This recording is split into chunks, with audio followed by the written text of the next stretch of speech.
Bedenlaw, o podcast sobre desenvolvimento de negócios no mercado jurídico. Este podcast conta com o apoio da CRWA, uma agência digital especialista em web design, e-commerce, websites e marketing digital. CRWA, há 14 anos entregando performance e resultados de comunicação. TKRA Contabilidade, a contabilidade certa para o crescimento da sua empresa. Já ouviu falar em Legal Design? Não? Procura por Bits Legal Design, criando documentos que qualquer pessoa entende. A carreira de um advogado que atua na área de recuperação judicial é marcada por uma atuação estratégica na reestruturação de empresas em crise, exigindo sólida formação jurídica, aliada a uma compreensão aprofundada de finanças, contabilidade e governança corporativa. Esse profissional trabalha na interface entre o direito e o negócio do cliente, assessorando empresários, credores e investidores na negociação de dívidas, elaboração e execução de planos de recuperação e condução de assembleias. Sempre um ambiente de alta complexidade técnica e pressão econômica. Além do domínio da legislação falimentar, o advogado de recuperação judicial precisa ter capacidade de articulação, visão sistêmica e habilidade negocial, pois seu papel vai além do contencioso, contribuindo diretamente para a preservação da atividade empresarial, a manutenção de empregos e a reorganização sustentável das empresas. E este é o tema do nosso episódio de hoje aqui no Bedenlaw, o podcast sobre desenvolvimento de negócios no mercado jurídico. Sejam muito bem-vindas e bem-vindos. Eu sou seu host, Gabriel Bidini, especialista em desenvolvimento de negócios no mercado jurídico. Estamos aqui com o professor Manuel Justino Bezerra Filho, bacharel em Ciências Jurídicas e Sociais pela Universidade de São Paulo, a USP, mestre e doutor em Direito Comercial pela Universidade de São Paulo. Ele é professor convidado da Faculdade de Direito da USP, FGV, PUC, Mackenzie e da Escola Paulista da Magistratura. Ele é desembargador aposentado e agora advogado, consultor em Direito Empresarial. Professor, seja muito bem-vindo e obrigado por topar nosso convite. É uma honra para mim que o senhor esteja aqui conversando com a gente, viu? Você está me dando a palavra? Estou lhe dando a palavra, professor. Tá bom. Muito bem, Gabriel. Em primeiro lugar, muito obrigado por ter me distinguido com esse convite, o que me deixa muito satisfeito, evidentemente. Uhum. E seu podcast já está ficando famoso aí, está ficando nacional, internacional, o mundo inteiro está prestando atenção. E é claro, realmente fico muito satisfeito em ter esse tipo de convite. Estou à sua disposição para o que você entender necessário perguntar. O professor sabe que meu pai sempre falou muito bem do senhor, né? Vocês são colegas aí, e uma coisa que eu sempre vi aqui, professor, eu acho uma coisa muito bonita isso, eu não estou brincando. Eu acho que uma maior demonstração de carinho é como a gente enche o saco um do outro. E meu pai sempre encheu muito o saco do senhor e eu vejo que isso é recíproco. Então, eu sei que vocês têm um carinho muito grande pelo outro e, assim, é muito bacana estar aqui com uma pessoa que eu admiro e ouvir falar tão bem aqui na minha casa. Professor, por favor, conta um pouquinho da sua trajetória para a gente, para quem não conhece o senhor, saber de onde o senhor veio, por que o senhor resolveu fazer direito e como que foi essa trajetória toda.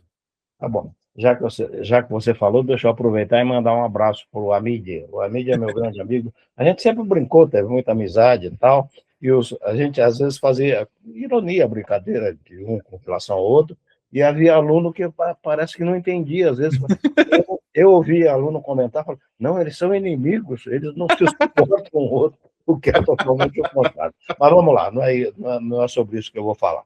Você pediu para contar um pouco da trajetória profissional. Eu acho curioso isso. Você não foi meu aluno? Não, infelizmente, professor. Você foi aluno da professora Cine, uma brilhante professora lá do Mackenzie. Certamente aproveitou bastante a matéria.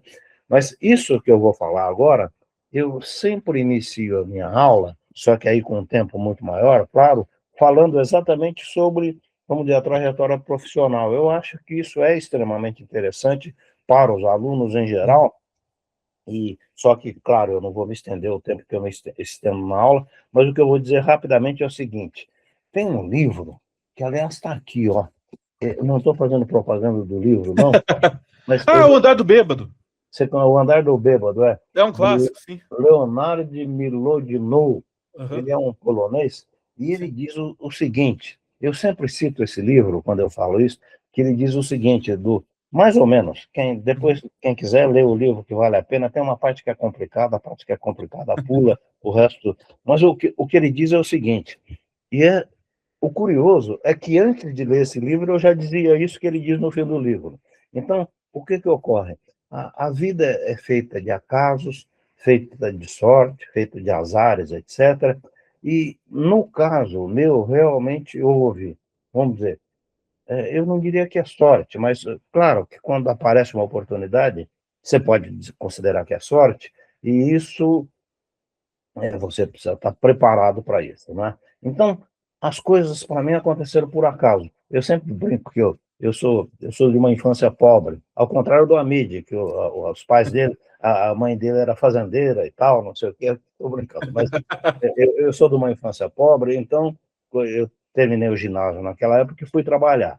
Fui trabalhar no Banco Itaú, depois de trabalhar no Banco Itaú, aí não foi uma sorte. Eu fiz concurso do Banco do Brasil, eu estava preparado para isso, e entrei no Banco do Brasil. E aí, com 25 anos, eu fiz tudo atrasado. Eu tinha parado o colegial, então eu fiz depois o supletivo, e com 24, 25 anos é que eu fui fazer o vestibular da USP, e por sorte também, mas eu estava preparado para isso, eu acabei sendo aprovado. E por que eu acabei sendo aprovado? Porque eu tinha feito seminário, e no seminário eu tinha estudado latim. E latim era o terror da faculdade. Então eu acabei entrando na faculdade, etc. E as coisas foram acontecendo assim, vamos dizer, quase que, não é por acaso. Assim, aí tinha entrado no Banco do Brasil, etc. Aí fiz concurso interno, depois que terminei a faculdade, com 30 anos, fiz concurso interno, entrei como advogado do Banco do Brasil, e depois, com 42 anos, sempre aqueles acasos. Dois amigos falaram, vamos lá fazer concurso para juiz? Eu falei, que concurso para juiz? Você está ficando louco, não sei o que e tal. Mas eu sei que eu acabei me inscrevendo lá, fiz, e acabei passando também. Por que eu passei? Também não foi por acaso. É que eu advogava há 19 anos no Banco do Brasil, uma boa advocacia, tinha escritório também, acabei passando. Não queria ir, não vou, não sei o quê, não, fico por aqui. Acabei indo e acabei me apaixonando pela magistratura, e por me apaixonar pela magistratura, eu acabei, então, ficando até os 70 anos, que é a expulsória, não é? Um dia antes de completar 70 anos é que eu pedi aposentadoria. Então, essas coisas são curiosas que vão acontecendo, e como eu ia ficar na magistratura a partir dos 50 anos, a partir dos 50, 48, 49 anos, é que eu comecei a dar aula. Aí fui começar a dar aula no Mackenzie, entrei no aspecto de falência. Naquela época não era nem falência e recuperação, era falência e concordado. Aí comecei a dar aula de falência e concordado, sempre gostei de dar aula, já tinha dado aula, então é mais ou menos dessa forma que as coisas ocorreram. E por que eu falei do andar do bêbado? Eu tive o que não se deve contar com sorte. Você não deve contar com sorte. Se a sorte vier, é ótimo, mas esteja preparado para, se a sorte vier, você poder aproveitá-la. O que eu tive, e isso é que o andar do bêbado diz, o que você precisa contar, isso é verdade, com ausência de azar. Isso eu tive. Eu tive ausência de azar. Quer dizer, nenhum tijolo caiu na minha cabeça quando eu passei perto de construção, eu não sofri nenhum acidente, enfim, nada disso. Então é mais ou menos dessa forma que as coisas vão. Agora, você tem que estar preparado, evidentemente, para que aproveite as coisas da vida, como felizmente eu acho que, vamos dizer, tive a oportunidade de aproveitar bem. É mais ou menos isso. Eu falaria durante 1 hora sobre isso, tá? Mas Olha, professor, não se preocupe, professor, eu tô adorando o papo, é sempre aquele negócio, né, professor? Espere o melhor, mas prepare para o pior, né, professor? Sim. E, professor, eu queria saber, na sua opinião, hoje, quais são as competências técnicas indispensáveis para alguém que quer construir uma carreira sólida em recuperação judicial e falência, na sua visão? As competências técnicas indispensáveis para quem quer construir uma carreira sólida, foi isso que você falou, não é? Isso mesmo, professor. O que ocorre é o seguinte, como eu já disse antes, a sorte não conta, o que conta é o preparo. Agora, a sorte conta se ela vier, mas não espere. O que ocorre, na realidade, para você ter uma carreira, eu me lembrei exatamente, o Túlio Ascarelli, que é um brilho no direito empresarial em geral, no direito comercial, o que ele diz é o seguinte, o ideal seria que você conhecesse na prática tudo aquilo que você vai ter que usar como advogado. Ou seja, você vai advogar, vamos dizer, Sindicato dos Carvoeiros. É bom que você conheça tudo que é de carvão, como é que sai o carvão, de onde que ele vai, etc. Não sei o que, estou pegando um exemplo. Então, o que ocorre, na realidade, é o seguinte: você, claro, precisa ser um advogado bem formado, tem que se estudar, sem estudo não vai para frente, e a gente vê que quando o sujeito vai para frente sem estudo, de repente, algum dá uma queda, etc. Enfim, o que você precisa estar é preparado intelectualmente para isso. Agora, além de estar intelectualmente preparado para isso, você precisa tentar conhecer, no caso, já estamos falando em recuperação judicial e falência, você precisa ter uma ideia geral de como funciona o sistema empresarial, o sistema comercial. A par disso, não há mais aquilo que existia no meu tempo, e no tempo do seu pai também, mas é que seu pai já foi direto para a magistratura. Mas o que a gente fazia? Você abria um escritorinho, contratava um office boy, contratava uma datilógrafa, naquela época você precisava da datilógrafa, e tocava a coisa para frente. Na recuperação judicial e falência, não. Realmente você tem que ter um conhecimento grande de como funciona esse sistema. O ideal é que você realmente entre no escritório já, sei lá, como um estagiário, para começar a aprender isso, para pegar, vamos dizer, no bom sentido, vamos dizer, as mancadas do trabalho, e você entender como funciona isso. Enfim, você tem que ter conhecimento jurídico, o que é absolutamente indispensável, tem que ter ausência de azar e tem que tentar, de alguma forma, pegar uma prática no escritório que já tem prática. Isso não é indispensável. Você pode até começar sozinho, você começa com pequenas coisas e tal, mas é mais difícil. Enfim, é mais ou menos isso que eu acho que eu queria falar, que é quase que o dia a dia de toda pessoa que, vamos dizer, tenta se meter numa profissão em geral. Não é? Mas o que você traz, professor, é interessante, porque hoje a gente vê, principalmente com o advento da tecnologia, né, cada vez mais em voga aí, inteligência artificial e tudo mais, que às vezes as pessoas não falam, olha, eu consigo ter o meu escritório hoje de uma maneira bem mais fácil, não preciso ir para um outro escritório, eu vou tocar aqui o meu negócio. É verdade. Mas quando você está na prática com um escritório que já tem essa habilidade, você vai pular uma série de etapas e vai aprender muito mais coisa, porque quando você vai aprender com a experiência dos outros. É que nem quando você lê um livro, você aprende com a experiência dos outros. Então acelera, né? Você não precisa apanhar do mesmo jeito que as pessoas apanharam para chegar ali. E então isso que o senhor traz eu acho muito bacana. Professor, a gente vê que o pessoal fala, não, advogado gosta de negociar, tá ali e tal. A gente vê que, na verdade, tem muitas dificuldades, que tem dificuldade com isso. Então, e a negociação é um elemento ali central nessa carreira, né, professor? Eu queria saber, o senhor aí teve essa experiência, o senhor trabalhou no Itaú, o senhor foi até o cargo de desembargador, e aí o senhor hoje está advogando. Você teve uma boa experiência em várias diferentes partes, né, da carreira. E eu queria saber como que desenvolve essa habilidade no contexto de recuperação judicial. Existe algum segredo? O aspecto curioso aí que você falou logo no início foi a questão, vamos dizer, da negociação. Negociação é absolutamente indispensável para tudo. Para você falar com o seu filho, para você falar com a sua namorada, para você pegar o carro e ir em determinado lugar, para você ir no restaurante e poder falar com o garçom de uma forma que enfim, a negociação, em princípio, é indispensável, não é para a falência e a recuperação, não. A negociação é indispensável para a vida em geral. Evidentemente, você tem princípios que são inegociáveis. Claro, eu não estou dizendo negociem tudo, não. Há certas coisas que são inegociáveis.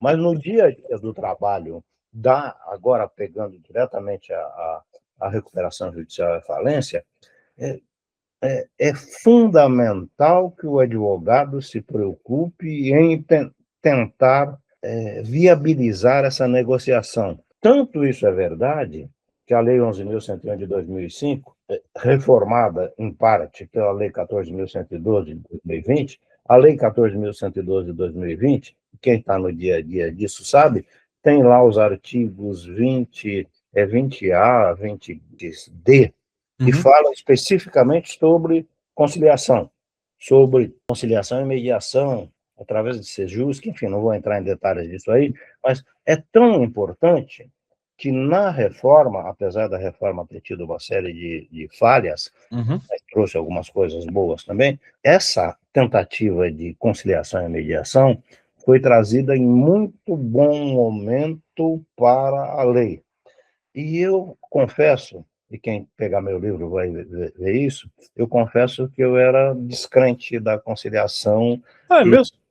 E da mediação. E o que fez o senhor mudar de ideia? Fiquei curioso, professor. Não, o que me fez mudar de ideia foi a apreciação da prática do dia a dia, que eu vi que realmente a coisa funciona. Esse sistema de conciliação e de mediação começou a funcionar muito bem, os advogados, vamos dizer, se interessaram muito por isso, e as partes também se interessaram muito por isso, e isso também trouxe o desafogo do judiciário, vamos dizer, uma diminuição no número de trabalho do judiciário, enfim, sobre todos os aspectos. Leiam, acrescento, leiam os comentários do artigo 20A ao artigo 20D, de qualquer autor. Vocês vão ver que realmente a negociação, a conciliação, a mediação com sejus, com câmaras, etc., é extremamente importante e parece, por enquanto, que está funcionando muito bem nesse campo da recuperação e falência. Muito legal, professor. Sabe que eu lembrei, tem um filme que eu adoro, né? Tem um filme que chama Advogado Diabo, né? Um clássico do cinema. E ali está o Kevin, que é o advogado júnior, né? Entrando ali naquela grande banca. Advogado júnior não, está mais para pleno, para sênior ali. E ele está discutindo com o Milton, que é o dono da banca. E aí o Kevin pergunta para o Milton, quando eles estavam negociando a entrada dele no escritório. Ele fala, mas Milton, a gente está negociando? Daí ele falou, a gente está sempre negociando. E ali, né, o Milton é o diabo ali. Então é muito interessante isso, e sim, a gente está sempre negociando, né, professor? E é muito legal isso que o senhor traz. E, professor, na sua visão... Desde que a gente não negocie sobre princípios. Há isso. Princípios que são inegociáveis. Verdade. Mas como ele era o diabo, ele tinha essa liberdade. Vamos lá. É verdade, professor. Professor, na sua visão, como advogado pode equilibrar a técnica jurídica e visão econômica na condução de um plano de recuperação? É importante isso? Esse aí é outro aspecto. Aliás, todos os aspectos são curiosos. A gente gosta, não é? A gente gosta de direito, a gente se dá bem com o direito em geral. Então, toda pergunta acaba sendo interessante. Aliás, eu digo que o direito é apaixonante. Às vezes me perguntam, mas como que você foi gostar de falência e recuperação? Eu falo, você vai gostar de qualquer coisa. Se você começar a estudar direito funerário, você se apaixona por direito funerário, você não sai do cemitério, você fica o dia todo lá estudando direito. Então, essa foi de matar, hein, professor? O direito é apaixonante. O advogado que vai trabalhar, aliás, na vida em geral, você precisa tentar conhecer tudo, mas é impossível, evidentemente. Mas o advogado que vai trabalhar com falência e recuperação, ele tem que conhecer fundamentalmente falência e recuperação, mas ele tem que conhecer direito civil, processo civil, direito penal, processo penal, direito de família, direito tributário, direito administrativo, direito constitucional, porque tudo isso você usa diariamente quando você está estudando falência e recuperação. Nós que estamos nessa área, nós sabemos disso aí. E o que você também tem que ter lembro o Túlio Ascarelli de novo, quer dizer, é impossível que você tenha prática de tudo na vida, mas há certas coisas que, vamos dizer, ultrapassam o limite de conhecimento normal do advogado. E um deles é aquilo que o economista tem, que o administrador de empresa tem, que o contador tem. Então, o que acontece? E por isso que eu digo que hoje é difícil você pensar em falência e recuperação sem ter, vamos dizer, uma estrutura que te dê apoio para isso. Veja, por exemplo, montar um plano de recuperação. O advogado está apto a montar um plano de recuperação tendo em vista os aspectos jurídicos, mas os aspectos econômicos, a não ser que seja realmente um advogado excepcional, tem alguns excepcionais, mas o advogado sobre o aspecto econômico, ele apenas margeia a matéria, ele não conhece, aliás, ele não conhece a empresa veio procurá-lo ali naquele determinado momento. Então, sob esse aspecto, vamos dizer, de econômico, e sob esse aspecto de elaboração de plano e condução, vamos dizer, da situação econômico-financeira da sociedade empresária, não há dúvida, ele tem que contar com alguém especialista nesse assunto. E digo mais, mesmo que seja um escritório pequenininho, que vá fazer recuperação judicial pela primeira vez, ele vai ter que se valer de alguém que conheça a empresa por dentro, saiba qual é a situação econômico-financeira da empresa e saiba quais são os elementos que podem levar à recuperação judicial. O advogado, nesse momento, vai dizer para o contador ou para o administrador judicial ou para o gerente administrativo da empresa, vai dizer, olha, dentro da lei nós temos isso, temos que proceder dessa forma, dessa forma. Agora, o aspecto econômico, o advogado não deve ter nenhum pudor em dizer, não sei, tem que se valer de um técnico no assunto. Aliás, o direito, mas as profissões em geral, né?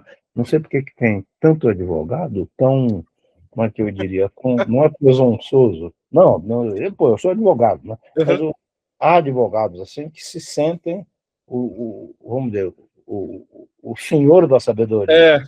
E a advocacia é o tipo da profissão, aliás, medicina é a mesma coisa. E também, medicina também são os maiores, vamos dizer, os maiores pavões né? Sim. Eu não sei como é que o advogado tem vamos dizer, tem esse descuido de se sentir assim conhecedor de tudo, porque na realidade você constantemente, você lê uma lei, você tem a lei que você está lendo há 20 anos, aí de repente você lê uma coisa e fala, não é isso, é outra coisa, e vai por... Então o advogado tem que ter humildade suficiente para saber que, né, tudo quanto sabe, o mais sábio homem do mundo é nada em relação ao que lhe falta saber.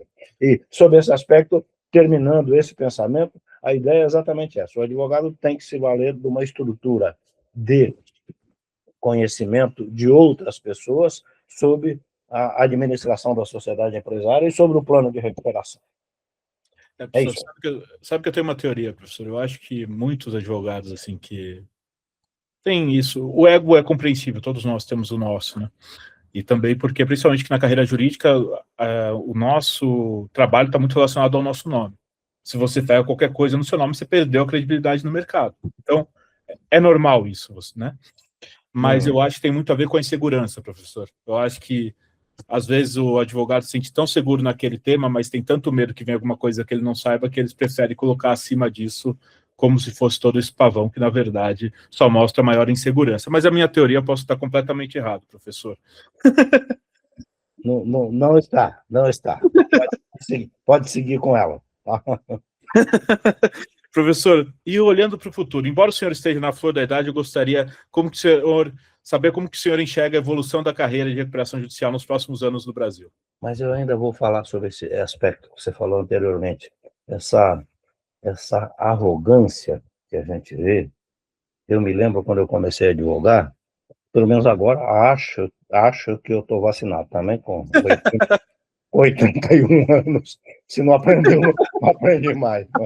Mas eu me lembro quando eu comecei a advogar, você ia falar com um advogado, às vezes mais velho e tal, e o advogado então falava para você que era a parte contrária. Quando ele conversava com você com uma tal arrogância, que você dizia, estou perdido, coitado do meu cliente, não tem salvação, não sei o quê. Claro que ele puxava tudo que ele deveria puxar para o cliente dele. Eu até acho que, vamos ter uma posição dessa de você firme a favor do seu cliente, tudo bem. É direito e medicina. As duas coisas extremamente importantes. No direito, se você não tem um bom advogado, você perde todo o seu patrimônio. É isso mesmo. Já perde patrimônio, perde filho, perde marido, perde esposa, perde não sei o quê. E na medicina, você perde a vida, você perde a saúde. Então, são duas profissões que lidam com bens que são extremamente valiosos para a pessoa, para que ela sobreviva. Você não precisa querer ser milionário, mas você precisa de dinheiro para sobreviver. Você também não precisa querer ser o maior atleta do mundo, mas você precisa de saúde para viver bem. Então, isso aí é muito importante. A recuperação, ela precisava vir, não há dúvida nenhuma. Isso eu trabalhei muito tempo na lei de 1945, né? Trabalhei bastante tempo, Decreto-Lei 7661, e realmente precisava de uma alteração da lei, discutiram durante 12, 13 anos, poderiam ter feito coisa muito melhor, mas fizeram isso que nós temos aí, e é o velho legem habemus. Nós temos a lei, então agora podemos criticar, podemos fazer isso, podemos fazer aquilo, mas temos que aplicar a lei. Agora, o que eu tenho visto é o seguinte, A lei poderia ter sido bem melhor. Ela tem uma série de problemas. Volto a dizer, eu ficaria falando, daria para dar uma aula de uma aula não, uma discussão aí, uma conversa de uma hora sobre isso. Mas há questões assim fundamentais. A primeira questão fundamental, defeituosa da lei, é a quantidade de exclusão de crédito. O que foi agravado, inclusive, mas agravado assim de uma forma, eu diria até irracional, na reforma que fizeram para a recuperação judicial do agronegócio. Eu estou falando em geral, mas eu estou dizendo do agronegócio em particular. Tem um juiz muito amigo meu lá do Rio Grande do Sul, o Busanello, ele cuida de toda a recuperação judicial do interior do Rio Grande do Sul, e ele fez um levantamento, ele é extremamente estudioso, e ele disse que ele chegou à conclusão de que dos créditos da recuperação judicial no agronegócio, no máximo consegue adentrar, estar sujeito à recuperação, 19% dos créditos. Ou seja, 81% dos créditos é a parte que está fora da recuperação judicial. E esse era um problema que já existia antes da Lei 14.112 e que se agravou com a Lei 14.112, também com o parágrafo 7º do artigo 6º, que mudou o sistema de manutenção de bens. É que é difícil falar sobre isso rapidamente, mas é da manutenção de bens em alienação fiduciária. Enfim, esse é um grande problema da lei. O outro grande problema da lei, que não foi resolvido até hoje, é o artigo 57. O artigo 57, eu fico até com pena, às vezes, do STJ, porque o STJ faz tudo o que ele pode para ver se conserta, mas, sabe, na realidade, o STJ teria que ignorar a lei e fazer a lei por conta deles, quer dizer, teria que assumir um ativismo aí, que normalmente é ruim, mas que o artigo 57 é tão ruim com relação ao problema do fisco, que até hoje não foi resolvido e não será resolvido nos próximos tempos, né? E olha que nós temos 20 anos da lei já, tá? A outra coisa, e aí há uma certa, o que eu diria, uma certa até, não é abuso, mas é um certo aproveitamento, talvez indevido, do artigo 47. Os advogados em geral querem ver no artigo 47, vamos dizer, a declaração de princípio, de que a recuperação judicial deve prevalecer sobre qualquer aspecto. Ou seja, você tem que fazer tudo para conceder a recuperação judicial. Não é verdade. Há certas sociedades empresárias que não têm condições de ir para a recuperação judicial. Há certas sociedades empresárias que têm que ir direto para a falência. E a falência resolveria, talvez, muito melhor a situação do que resolveria a recuperação judicial. Mas é não, olha, o princípio da lei é a recuperação. Certo, o princípio é desde que os outros elementos estejam presentes. Tem um outro aspecto, Gabriel, que eu acho muito curioso, é que todo mundo se preocupa, e é natural que seja assim para o advogado, todo mundo se preocupa com, vamos dizer, a coitadinha da empresa que pediu recuperação judicial. Mas você tem que pensar nos credores. Você imagina o seguinte, eu não sei, claro que todo mundo já pensou nisso, um trabalhador que está com 4 meses, sei lá, ou tem uma ação trabalhista, e que está discutindo aquilo lá, ou seja, o trabalho dele, o que ele precisa, o salário dele que ele precisa para almoçar e jantar, para pagar a escola do filho, enfim, para comprar roupa, para poder sair de casa, esse salário dele entra ali e vai ficar para as calendas, porque a gente sabe, imagina quanto tempo um empregado leva para receber o seu salário. A mesma coisa é o credor quirografário que entregou mercadoria. Às vezes é uma empresa pequena, relativamente pequena, que fez uma entrega de mercadoria muito grande e que só vai receber aquilo, eu não sei em quantos anos, e vai receber com um deságio, eu já vi recuperação judicial, por exemplo, em que foi pedido o deságio de 98%. Ou seja, me parece que a gente precisa tomar cuidado também quando examina isso, a gente precisa tomar cuidado não só do coitadinho do devedor, mas do coitadíssimo do credor, que também sofre bastante com isso. Claro que eu estou dizendo de casos especiais. até porque os grandes credores estão fora da recuperação, né, que são os bancos, com alienação fiduciária, com tudo isso, etc. Enfim. Mas eu queria terminar esse ponto dizendo o seguinte: eu já ouvi o termo, não foi eu que inventei, não, eu já ouvi o termo e adotei em seguida, porque eu até pensei, pô, gostaria de ter eu inventado esse termo de tão bom que ele é, que é a concordatização da recuperação judicial. Ou seja, o perigo é que a recuperação judicial vire uma concordata. E a concordata, o que que era? Era a sala de espera para falência fraudulenta. Então, a gente precisa tomar muito cuidado com isso também, para não desacreditar de vez a recuperação judicial, o que talvez já esteja bastante a caminho. Mas a nossa é que compete, então, trazer essas discussões e tentar ver o que a gente pode fazer para que a recuperação judicial não se transforme numa concordata, ou seja, para que o neologismo, o verbo concretizar, ele não exista, tá? É isso aí. Sobre esse aspecto, era isso que eu queria falar para você. Perfeito, professor. E, professor, para concluir aqui a última questão, eu queria saber que conselhos que o senhor daria para o estudantado aí que está pensando em atuar na recuperação judicial. Gozado, eu falei sobre isso, é a terceira vez que eu vou falar do Túlio Ascarelli. Bom para ele.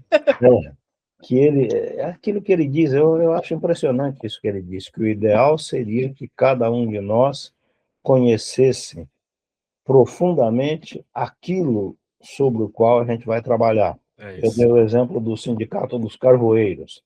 E eu acho curioso, Gabriel, que eu tenho uma experiência pessoal muito grande disso, porque, como você mesmo falou, eu dos 17 aos 20 anos eu trabalhei no Banco Itaú.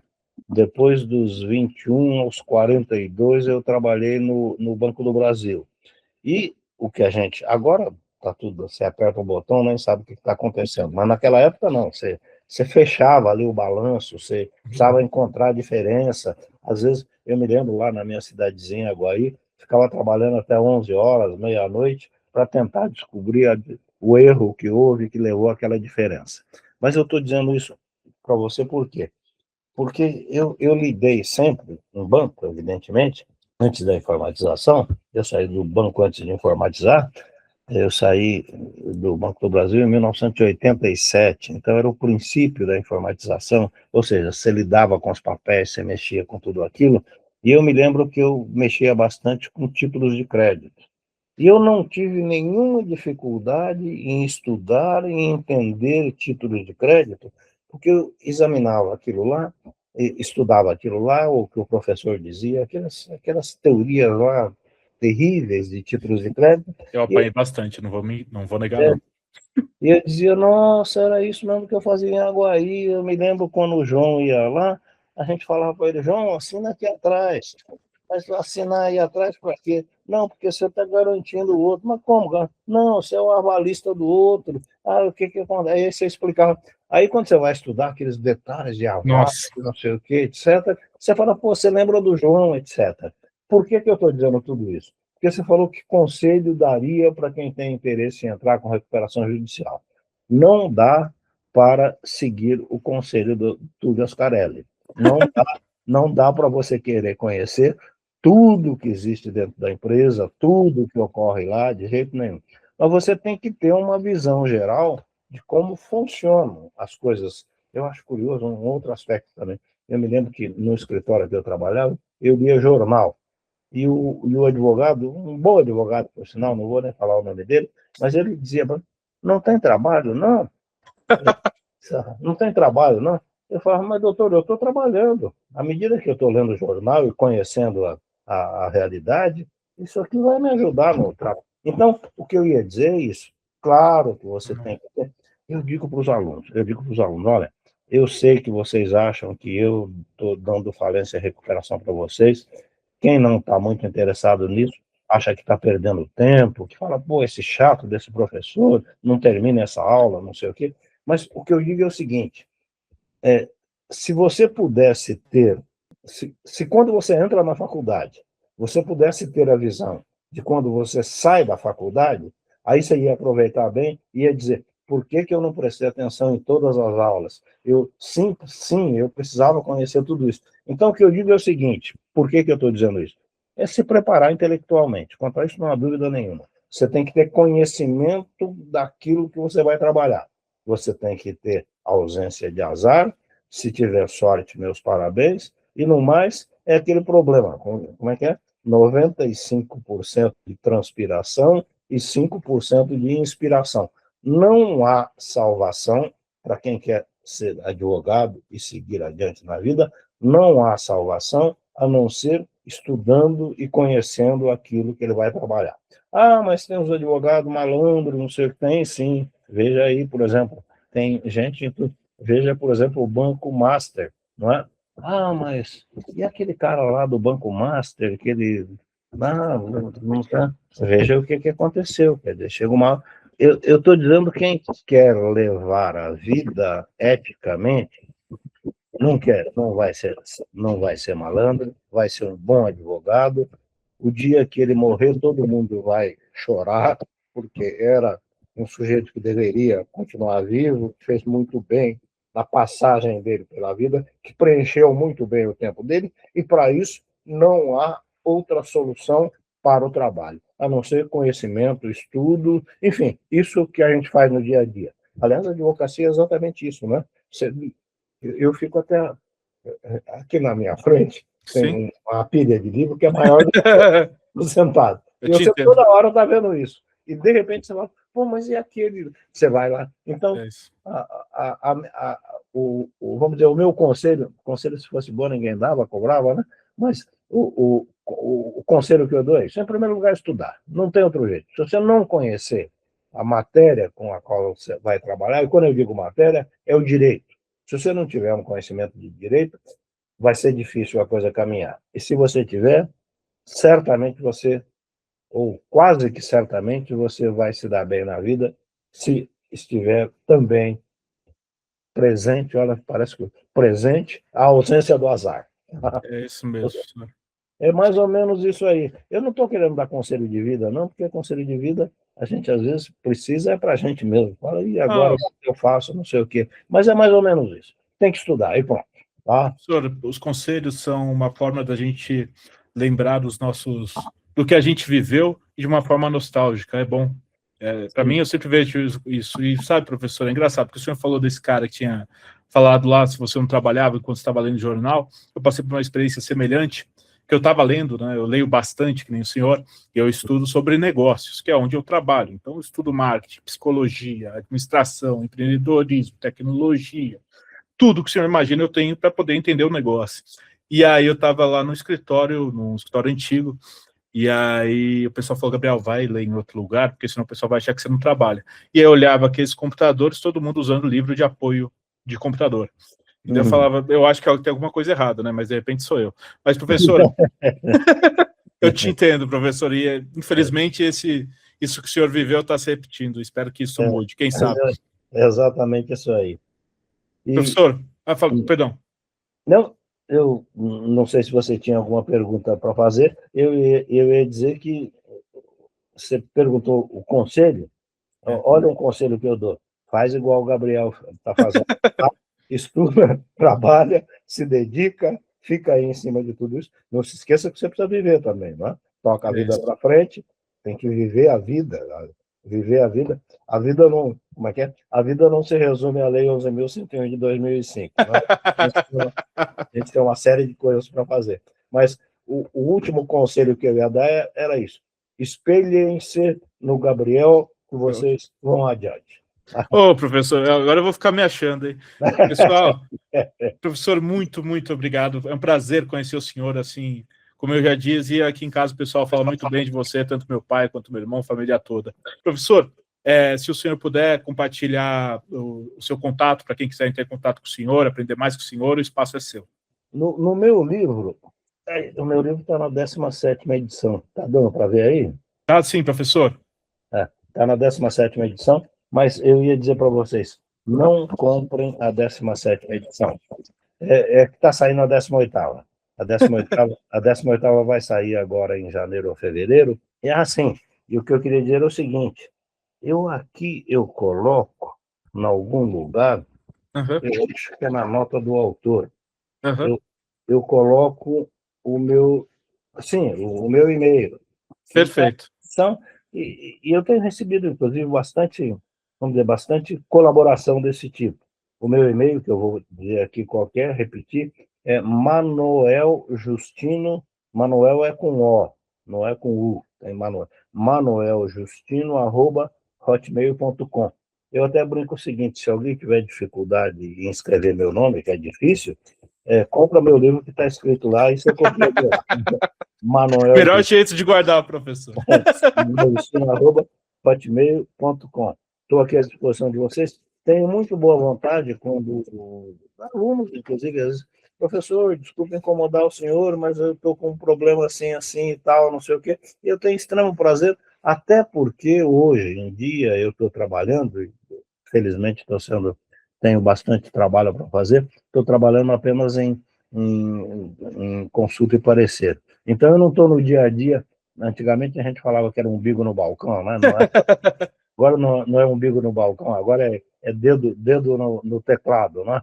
Mas eu não estou no dia a dia do processo, e às vezes coisas que surgem no processo que a gente nem imagina, fala, pô, mas eu nunca imaginei que surgiria isso como problema. Então eu me sinto até, vamos dizer, satisfeito e aprendendo quando alguém tem alguma dúvida e procura aí, vamos dizer, o meu conselho, a minha ideia sobre isso. E quero agradecer, Gabriel, mais uma vez, o fato de você ter me convidado para vir aqui, e meus parabéns pela brilhante carreira que você, jovem desse jeito, já está, vamos dizer, já está seguindo. O seu pai demorou um pouco para, né? Eu estou brincando, hein? O pai dele é meu querido amigo, o Amid Bedini, não é? Mas eu sempre brinco. Eu falo com o Amid Bedini, ele era do Posso Pode? Última, só essa última. Pode, claro, por favor, professor. Eu falo que o Amid Bedini, ele é um civilista, ele manja tudo de direito civil, tanto que quando eu tenho algum problema de direito civil, eu converso com ele. Ele era desembargador da Câmara de Falência e Recuperação, e era um brilhante desembargador. E eu brincava com os alunos e dizia, ele é brilhante sim, porque direito civil ele dá aqui para vocês, tudo bem. Agora, quando ele tem problema lá na Câmara, ele corre no meu gabinete, ou então me telefona, aí eu explico para ele, ele tem uma certa dificuldade de entender, mas eu explico para ele, ele entende direitinho, e aí ele dá um voto brilhante. Então foi por isso, é uma brincadeira, claro. Mas, enfim, meu querido Gabriel, você está seguindo os passos do seu pai, que realmente é uma pessoa brilhante, tá? E do seu irmão, que é meu querido amigo também. Eu só não conheço a sua irmã, que mora lá na Suíça, mas espero conhecê-la. E do seu irmão também. Para o seu irmão, eu dei aula uma vez. Tá vendo, professor? Ele teve a sorte. O professor faltou e eu fui lá. Professor. Bom, ele teve a sorte de ter uma aula com o senhor, pelo menos. Professor, muito obrigado. A gente vai ficando por aqui. Pessoal, não deixem de nos seguir nas redes sociais. Estamos lá no Instagram, no @BDemLaw, e no meu LinkedIn, Gabriel Bedini, onde vocês vão encontrar conteúdo sobre desenvolvimento de negócios e mercado jurídico. Este é o BDemLaw, podcast sobre desenvolvimento de negócios no mercado jurídico. Nos vemos no próximo episódio e até lá. BDemLaw, o podcast sobre desenvolvimento de negócios no mercado jurídico. Este podcast conta com o apoio da CRWA, uma agência digital especialista em web design, e-commerce, websites e marketing digital. CRWA, há 14 anos entregando performance e resultados de comunicação. TKRA Contabilidade, a contabilidade certa para o crescimento da sua empresa. Já ouviu falar em Legal Design? Não? Procura por Bits Legal Design, criando documentos que qualquer pessoa entende.